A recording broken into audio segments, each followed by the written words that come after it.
In a bustling city cafe, where the clink of coffee cups and hum of conversation filled the air, a young girl in tattered clothes stepped forward, her eyes fixed on the sleek grand piano in the corner. When she timidly asked to play, the crowd's snickers and dismissive glances cut deeper than the winter chill she'd just escaped, none of them suspecting that her fingers held a gift that would soon silence their mockery and leave them in awe. Her name was Lila, though no one in the cafe that day bothered to ask. She was 16, with a face smudged by the grit of the streets and eyes that carried a quiet weight, like they'd seen more than her years should allow. Her clothes were mismatched, a faded hoodie, jeans with holes at the knees, and sneakers so worn the soles flapped when she walked.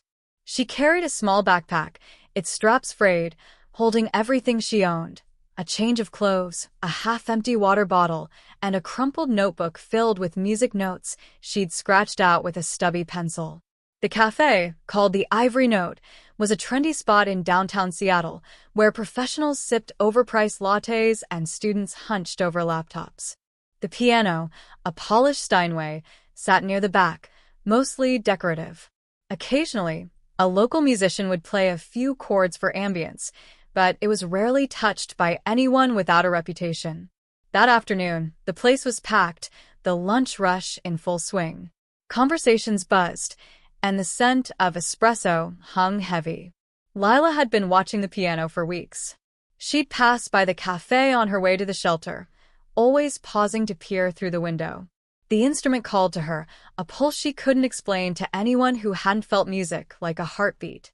She'd grown up with a piano, back when she had a home, before her parents' car accident when she was 12.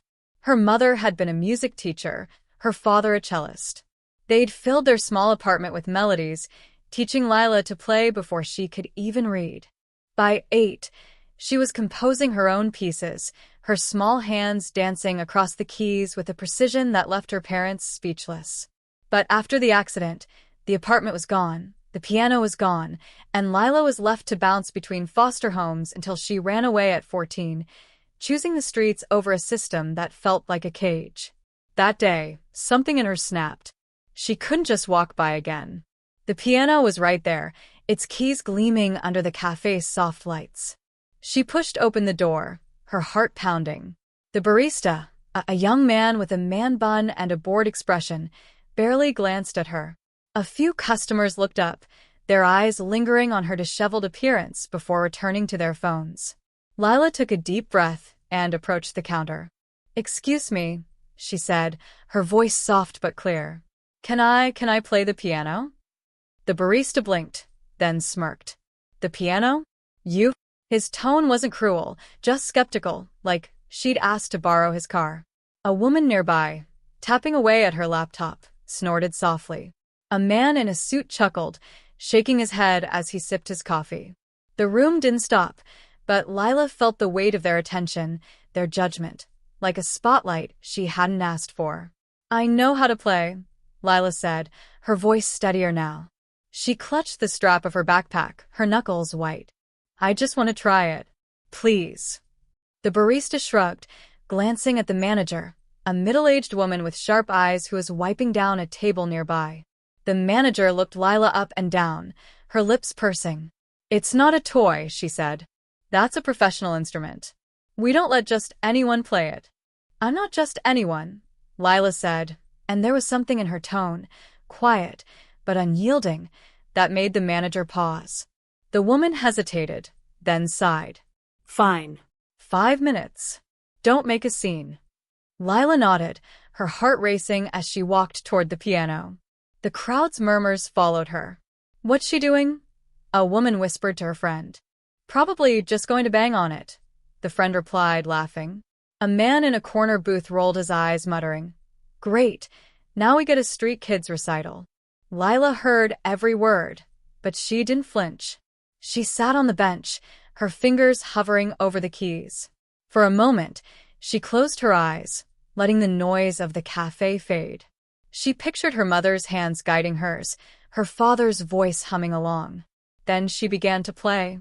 The first notes were soft, tentative, like a conversation starting. It was Chopin's Nocturne in E-flat major, a piece she'd learned at 10. Her fingers moved with a grace that belied her appearance, each note precise, deliberate. The cafe didn't fall silent immediately. Conversations continued, cups clinked, but slowly, one by one, heads turned. The barista stopped mid-pour. The manager froze, rag in hand. The woman with the laptop looked up, her fingers still on the keys. The man in the suit set down his coffee, his brow furrowing. Lila's playing grew bolder, the melody swelling, filling the room. It wasn't just technical skill, it was something deeper, something raw. The music told a story of loss, of longing, of a girl who'd held on to beauty despite everything the world had taken from her. By the time she reached the piece's crescendo, the cafe was silent, every eye on her. No one spoke. No one moved. When she finished, her hands lingered on the keys, her chest rising and falling. For a moment, there was nothing but the echo of the final note.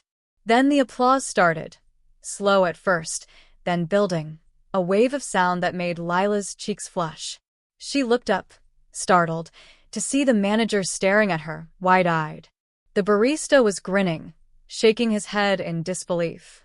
The woman with the laptop had tears in her eyes.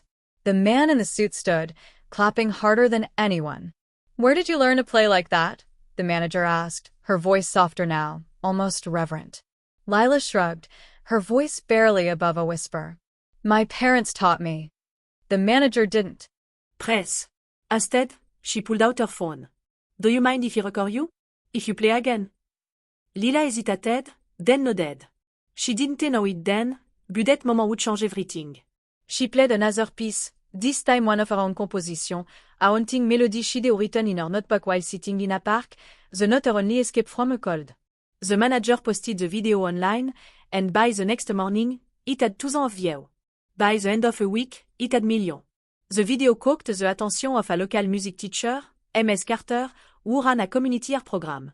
She tracked Lila down at the shelter, offering her free lesson and a chance to perform at a city recital.